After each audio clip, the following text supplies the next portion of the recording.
Case લડું છું એટલો 6 case 5 તો પતાઈને બેઠો છું ભાઈ હવે જપી જાઓ ભાઈ હા ભાઈ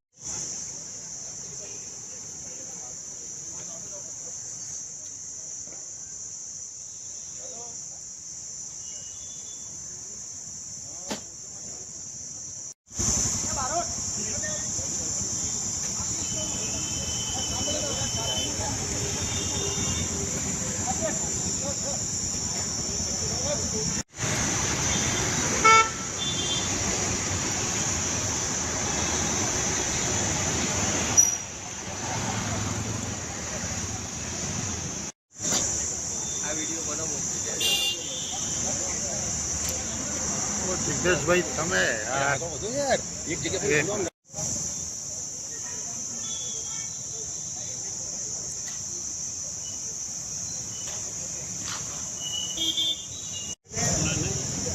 तो थोड़ा पास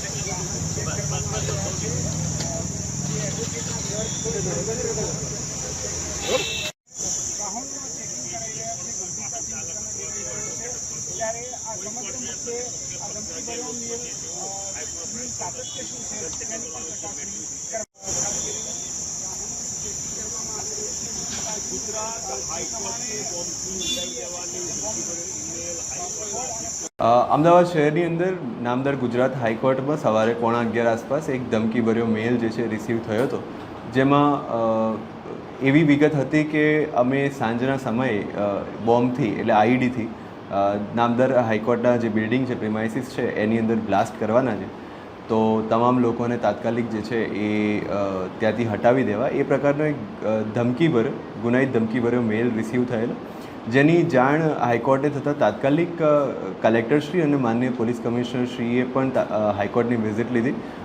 હાઈકોર્ટના જે પદાધિકારીઓ છે એ અને પોલીસ તેમજ કલેક્ટર ઓફિસના પદાધિકારીઓ વચ્ચે એક મિટિંગ પણ થઈ છે.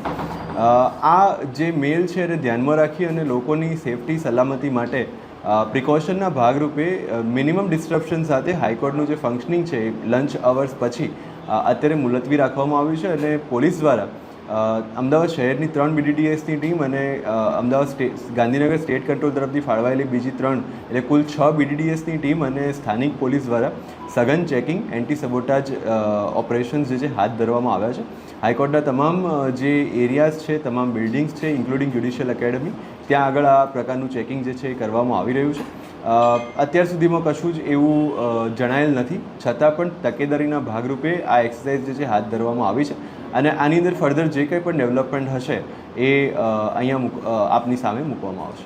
ખાસ કરીને હજારોની સંખ્યામાં જ્યારે પક્ષકારોના વકીલો પરિસરની મુલાકાત લેતા હોય છે, ઘણો મોટો વિસ્તાર છે, ચેકિંગમાં અંદાજિત કેટલો સમય લાગી શકે છે અને સાથે જ આગામી સમયમાં પણ સુરક્ષાની દ્રષ્ટિએ કયા પ્રકારના પગલાં લેવામાં આવશે જેથી લોકોની સુરક્ષા સાથે જ વકીલો જજીસની સુરક્ષા સચવાઈ રહે?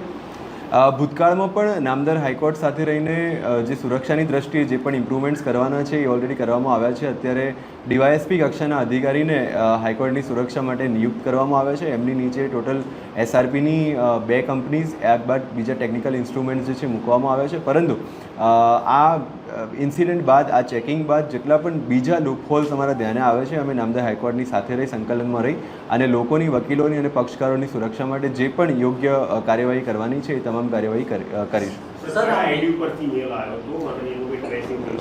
ઇન્વેસ્ટિગેશન માટે આની અંદર FIR દાખલ થઈ રહી છે. FIR દાખલ થયા બાદ એ તમામ પ્રકારનું ટ્રેસિંગ અને જે પણ ID, IP અને બધું જ એની અંદર ઇન્વોલ્વ છે એ તમામની વિગત જે છે એ પોલીસ નીકાળશે.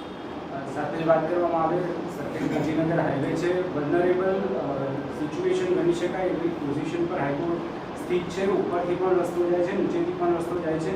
આ તમામ બાબતોને કઈ રીતે સંકલન કરીને ધ્યાન રાખવામાં આવશે? કારણ કે સમય જે આપવામાં આવ્યો, સાંજનો આપવામાં આવ્યો, આ સંજોગોની અંદર ચેકિંગ કઈ રીતે વધારવામાં?